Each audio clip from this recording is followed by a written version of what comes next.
Hello, welcome back to Talking Dad UK. I'm Jamie, and as you may be able to tell from the thumbnail, Nottingham Forest are back in the big league. Football Manager 2022, and I did a season recently with Nottingham Forest.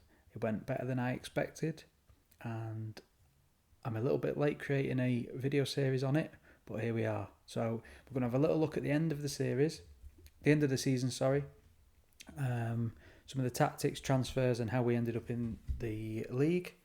And then we'll jump through to the start of the Premier League season. We'll look at the first game, and then we'll look at the remainder of the transfer window and what we can do in terms of going forward with this little playthrough series that I'm going to attempt for the first time. So let's have a look. Okay, so if we look back at the Championship season as we've just played, a couple of big numbers there. Andy Carroll, top goal scorer, 32 goals in all competitions. Highest average rating, João Carvalho.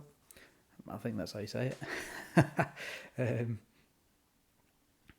Look back through the league table, finishing second, 89 points behind Bournemouth. I think they might have beat us once or twice. Definitely once, I think. Transfers. So first time around, first season, we dipped into the free transfer market.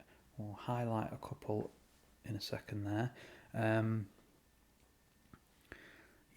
Neil Taylor, Younger Mbiwa, Andy Carroll, Jack Wilshere.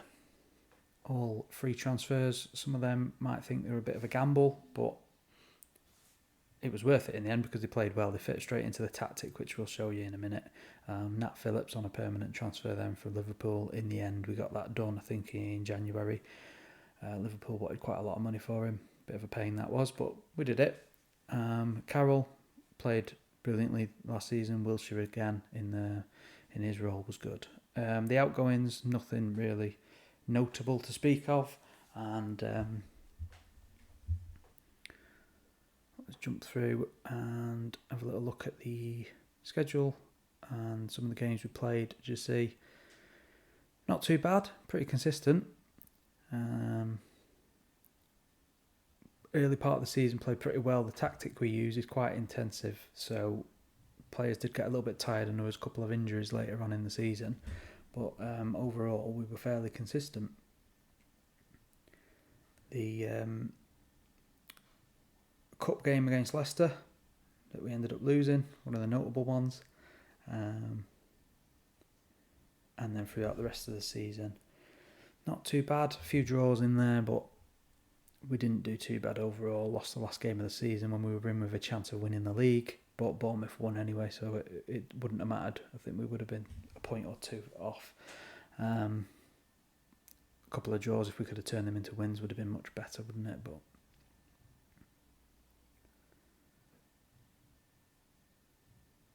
tactics then that we played, if you follow or if you look at Clate's Football Manager videos, this is the overload tactic that he's done a video on that I copied and I've used on a couple of saves, and it works really well. As you see, quite intensive, high intensity, attacking, but all them strikers, and including Wilshere, have good ratings, high ratings, and scored goals, so played well. I don't know how well it'll work in the Premiership up against better teams, better defences, but we're going to find out soon enough. As we've found out in 2021 and now in 2022, the dynamics section and the happiness of the squad and the players is massive. So I had to keep an eye on that throughout the season. It helps obviously when you're winning games because to keep themselves happy. So we did all right on that front. And then jumping ahead a little bit, looking at the Premier League season as is to come. There's a couple of games left to play. Okay, so let's have a look at the goals from the first game of the season. Taylor to Welbeck, and he scores on his debut. The wing play worked pretty well in this tactic on the first game. Lewis Ferguson popping up with his debut first goal as well. And that was it for the goals. And as you can see there, it wasn't a great day for Ferguson, even though he scored because he got sent off as well. But the wing backs playing really well. So the next set of games I'll probably bring you are the Liverpool United games. We'll see how we fare against the big boys, shall we? Hopefully we can continue with this tactic doing well. In terms of transfers, I've got a couple of loan ball-playing defenders, young players that I'm trying to get in. Problem is that they'll accept a loan deal, but not want to join the club. And players I've brought in already, you can see there, Welbeck, Ferguson, Chong, Klein and Tedashuk. No notable outgoings really. And what's left of the transfer market, we've not got a big budget, 1.4 mil. Wages not too bad. In terms of players available, there's quite a few notable names there, big names. Probably never going to come to Forest, so not standing much chance with that. But if we go to the players that are already interested, there are a few more available. A bit of a mixed bag in terms of what's available for that. If you've got any suggestions, please let me know down in the comments. If you've got suggestions of starting a season, 2022 season in the Premier League, any potential youngsters or decent find. There's not many free agents available, so we're not really going to delve into that market too much, but loans, potential youngsters that I could look at that you found are useful. Ross Barkley I've got a bid in for.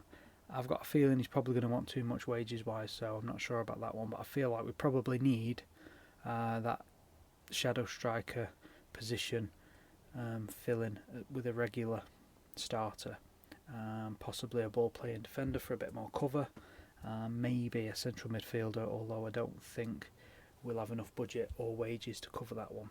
So let me know in the comments what you think, and next time I see you, it'll probably be for the Liverpool and or United game, and we'll see how we fare against the big boys. Hopefully this tactic keeps paying off and we can keep Notts Forest in the Premier League.